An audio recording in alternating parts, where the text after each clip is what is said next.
Hi, ఇది మూడో video. కాబట్టి అందరూ కూడా ఇది మూడో వీడియో. కొల్పూర్కి వెళ్ళే దారిలో ఇంకా 1 కిలోమీటర్ ఉంటుంది. ఇక్కడ నుండి ఇటు నుండి 1 కిలోమీటర్ ఉంటుంది. కాబట్టి ఖచ్చితంగా కూడా చాలా బాగుంటుంది కొల్పూరు.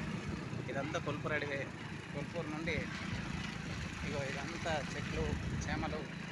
ఇక్కడ నుండి ఇలా వెళ్తే కృష్ణానది ఇలా వెళ్ళాలి. ఇదంతా ఇక్కడ కనబడే శ్రీ శ్రీ శ్రీ గజలమ్మ వారి టెంపుల్ ఉంటుంది. ఇది చాలా బాగుంటుంది. కాబట్టి ప్రతి ఫిబ్రవరిలో పెద్ద ఎత్తున ఊరికి పెద్ద జాతర అవుతుంది. ఇక్కడ నుండి కొల్పూరు విలేజ్కి బోనాలు తీసుకురావడం, ఇలా వెళ్ళడం, ఇలా వెళ్తుంది. కాబట్టి ఇదంతా కూడా గజలమ్మ ప్లేసు. కాబట్టి ప్రతి ఒక్కరు కూడా చూసి తరిస్తారని. చాలా బాగుంటుంది ఏరియా. చాలా సుందరంగా పచ్చదనంతో, చెట్లు పసరెక్కిన చెట్లతో పచ్చదనంతో కళకళలాడుతుంటుంది.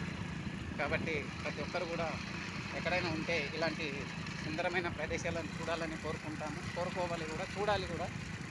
ఇలాంటి పచ్చదనం దొరకాలంటే చాలా వేరే ఎక్కడికో వెళ్ళాల్సిన అవసరం లేదు. ఇక్కడనే మన తెలంగాణ రాష్ట్రంలో నారాయణపేట జిల్లాలో మాగనూరు మండలం కొల్పూర్ అనే విలేజ్ ఉంటుంది.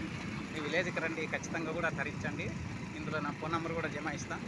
కాబట్టి ఖచ్చితంగా కూడా అందరూ చూడాలని, చూసి వచ్చి మా ఊరిని విజిట్ చేస్తారని. ఇలాంటి పచ్చదనం ఉన్న ఊర్లో మీకు ఎక్కడ కనబడవు.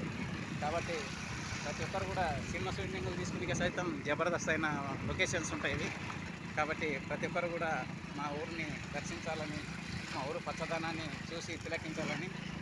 కొల్పూరు మొత్తంలో కూడా 1 ఎకరా పొలం కూడా బీడు పొలం ఉండలేదు. కాబట్టి ప్రతి ఒక్కరు కూడా ఇది చూడాలని. ఇదంతా పొలాలు పక్కనే కొల్పూరు విలేజ్ కనబడుతుంది. కాబట్టి ప్రతి ఒక్కరు కూడా చూడాలని.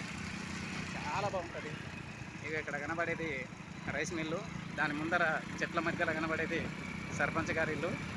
కాబట్టి ప్రతి ఒక్కరు కూడా ఈ ఊరిని చూడాలని. అందమైన కొల్పూరుని ఎప్పుడు చూస్తారో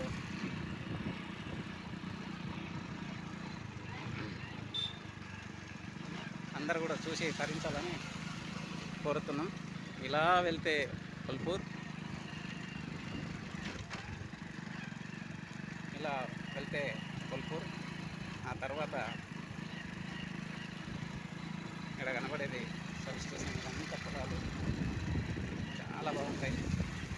మునమల నుండి మొదటిగా కొల్పూర్లోకి ఎంట్రీ కావాలంటే ముందుగా సబ్ స్టేషన్ లెఫ్ట్ సైడ్ మనకు దర్శనం ఇస్తుంది. ఆ తర్వాత రైస్ మిల్లు కనబడుతుంది. అలాగే ఇదే రోడ్ కొంటే ఇలాగే వెళ్తే రైస్ మిల్లు దాటిన తర్వాత క్లియర్గా మనకు సర్పంచ్ వాళ్ళ పొలాలు, శ్రీ సాయిరామ్ రైస్ మిల్ అంట ఇలా కనబడితే ఇక్కడ సర్పంచ్ గారి ఇల్లు. ఆ తర్వాత ఇలా వెళ్తే ఇక్కడ నుండి ఊరు అనేది ఎంట్రీలో ఇస్తాం. కాబట్టి ప్రతి ఒక్కరు కూడా ఊరిని చూడాలని కోరుకుంటున్నాం. అందరికీ కూడా ప్రత్యేకంగా